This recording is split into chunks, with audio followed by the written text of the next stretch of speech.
y'all, and welcome back. Before we jump into this, let me take a quick second to address all of the events going on in the news. I'm not going to address the events going on in the news.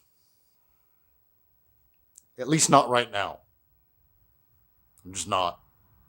So it's not what I'm here for. I've spoken on this a little bit in the past as far as what I think about gun control. I'm against it. Leave it at that, okay? All right. Safariland SLS. That is the level 3 version of the ALS system, which I already have for my SIG 229. The SLS I have gotten for my M&P. And I have a training coming up here in about a month, and I wanted to go ahead and challenge myself to get proficient with a full level 3 retention system. And it's a bitch. I'm struggling. I'm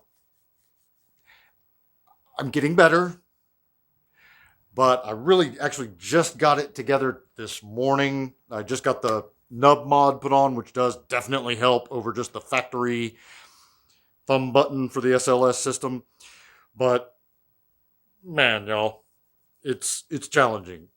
I have seen guys that can run this. Milspec Mojo, the guy's a demon from hell. Like, he's, makes it look like there isn't even any retention system going on. It's like the guy is smoke. It's crazy. I am not. So what I did do is, since I have both of these holsters rigged up with the G-code system, so I can interchange them quickly, hooked up the Mantis dry fire system, and ran these back to back. So started with the SIG 229 and did 10 rounds of their holster draw, the Mantis holster draw practice, and then switched holsters, switched the little Mantis laser, ran 10 with the SLS and the M&P. Just kind of back to back. I took the first 10. I didn't cherry pick. I just took the first 10, swapped them, did 10. Wasn't great, but here are those results.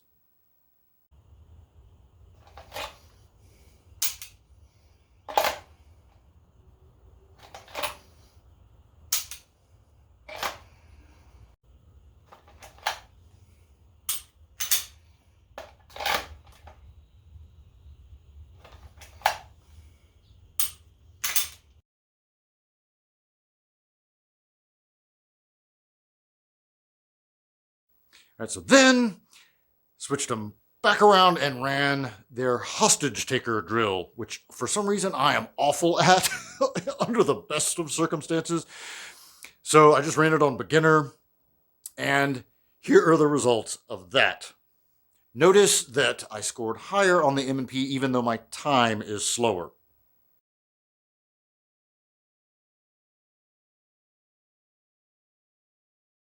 Yeah, so not impressive. But I then went just like buck wild and ran about 100 using the SLS and the M&P, doing groups of 10 and varying degrees. Here's the best group of 10 that I shot with the M&P.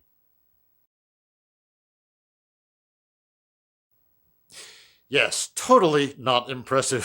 So I've got a lot of work to do before I do this training. I'm just going to have to I'm going to go for about 1,000 holster draws with the SLS system and just keep hammering and hammering and hammering and getting that. For those of you not familiar, let's go ahead and I'll break it off here. So what you have to do to release this is it won't come forward. It's a downward motion that releases it to go forward. Then you have to depress the thumb release and then it will come out. Otherwise, that locks it in, and obviously that locks it in. So lots of retention. This is the gun that if things ever went really bad and some sort of civil unrest, let's call it, This is the gun I have by far and away. I've owned this since 2009. I have by far and away the most experience with it, and it's the one I would grab in that kind of a scenario.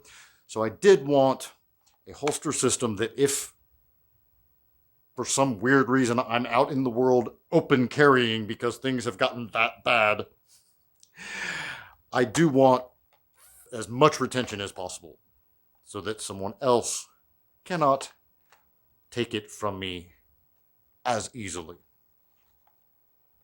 All right, y'all. That's all I got for today. Thank you so much for watching. Thank you to all my Patreon supporters for helping me get all of this stuff and keep bringing it to you.